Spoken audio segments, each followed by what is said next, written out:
Mr. Chair, I want to thank the chair and the ranking member for convening this hearing on a bipartisan basis. I join them in condemning the horrific assassination attempt on the former president. I am relieved for the sake of the country that he wasn't seriously hurt and that he survived, and my thoughts with him and his family during such a traumatic event. I also want to express condolences to Corey Comprator's family and recognize his heroism in saving his daughter's lives, and to the victims of that awful event.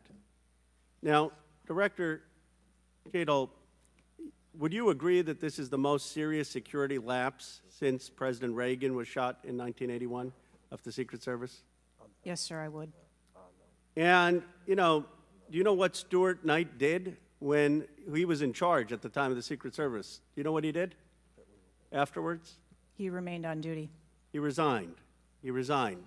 And Stuart Knight was not a Democratic appointee or a Republican appointee. Look, I'm not questioning your judgment. I just don't think this is partisan. If you have an assassination attempt on a president, a former president, or a candidate, you need to resign. That's what Stuart Knight did. He was a Republican appointee, and he took responsibility. And I think you need to reflect. This is not a question of you. It's a question of the American people. You cannot go leading a Secret Service agency when there is an assassination attempt on a presidential candidate. I would say that about anyone who is running. And so I guess my question to you is, what's the difference between your position and what Stuart Knight did?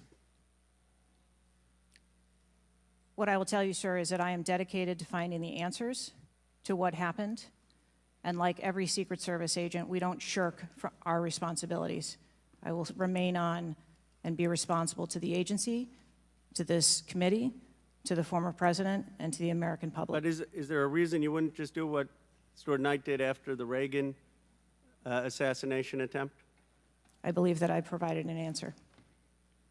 There's nothing more that you have to say? I mean, do you really believe at this moment, given how divided the country is and the questions asked, that your service in this role is the best for the nation? I mean, I'm not saying you can't do public service again, you can't do something else again. Do you really genuinely in your heart believe that you being in this role is what's right for America at this moment?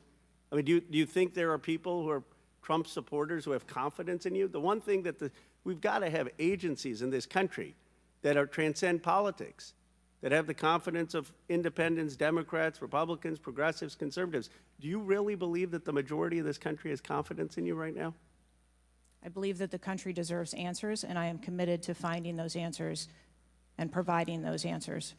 Well, look, I believe, Director Cheatle, that you should resign. I think there are colleagues on both sides of the aisle who believe that, and I hope you'll consider it. I yield back.